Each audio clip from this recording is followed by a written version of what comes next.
Purifying civil جیا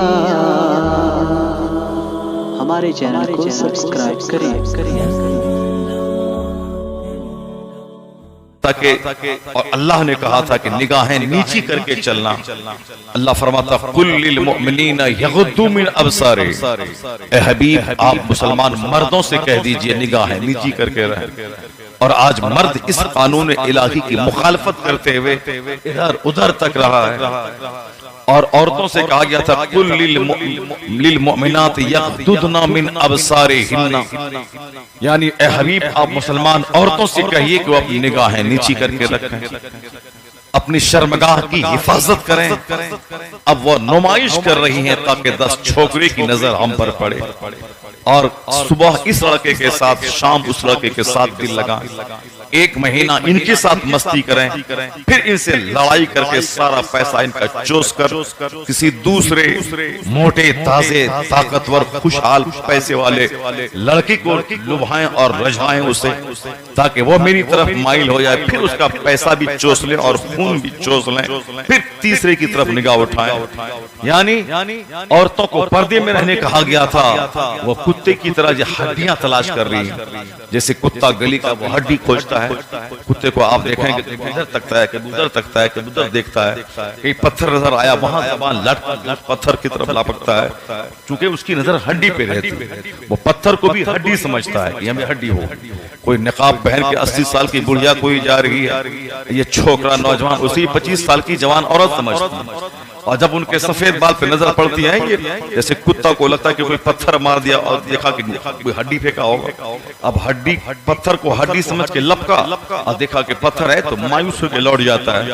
اسی طرح چھوکرے لپکتے ہیں کہ یہ 80 سال کی بڑھیا 25 سال کی چھوکری ہوگی، اور جہاں اس کے نقاب سے کپڑا تھوڑا ہٹا، چہرے سے نقاب ہٹا اور دیکھا کہ 80 سال کی بڑھیا ہے تو کتے کی طرح مایوس ہو کے وہاں سے لوٹ جاتا ہے. میں نے سمجھا تھا 25 سال کی چھوکری ہوگی. یعنی اللہ کے قانون کی مخالفت، رسول پاک کی سنتوں کی مخالفت. حضور نے کہا تھا کہ اجنبی عورت کے ساتھ تنہا نہیں ہونا.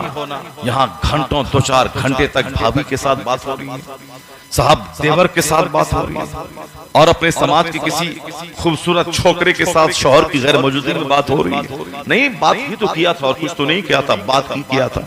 یہاں آیا ہے کہ تنہا مت ہونا ایک گھر میں، اور جس کا شوہر باہر ہو یا شوہر مر چکا ہو، بے شوہر والی عورت کے ساتھ کبھی تنہا مت ہونا.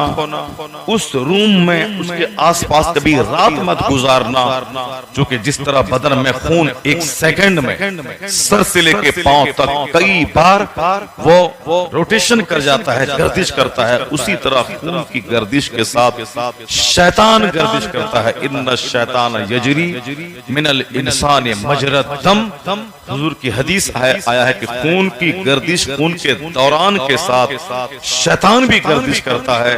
ابھی متقی پرہیزگار نمازی ایک بار قرآن ختم کیا، اچانک دل میں وسوسہ پیدا ہوتا ہے کہ پڑوس میں ایک اجنبی عورت تنہا ہے، ذرا ان سے بات کر لیں، اس کی مصیبت کو دور کر دیں.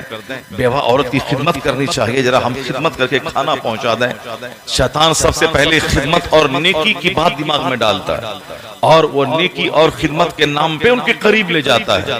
پھر وہاں ان کے سینے میں وسوسہ پیدا کرتا ہے، ان کے سینے میں بھی گرمی پیدا کرتا ہے، دونوں میں برابر کی آگ لگتی ہے، پھر چنگاری بھڑکتی ہے. پھر وہ خدمت خلق کی بات، بیوہ کی سیوا کی بات، وہ سب بہن بنانے کی بات، ساری باتیں دھری رہتی ہیں.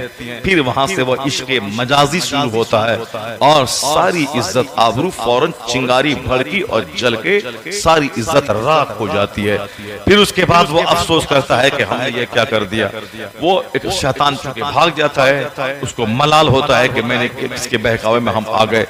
اسی لیے حضور نے کہا تھا کہ کسی عورت کے ساتھ بات مت کرنا، تنہائی میں مت رہنا. اور یہاں گھنٹوں گھنٹوں دیور کے ساتھ بھابھی کے ساتھ بات کرنا، دیور کے ساتھ بات کرنا عورتوں کا، یعنی مخالفت مصطفیٰ کے قانون کی، مخالفت اللہ کے قانون کی. تو اللہ نے دنیا والوں کو بتا دیا کہ زنا جس قوم میں پھیل جائے اس قوم میں طاعون پھیلتا ہے. ایسی وبا جس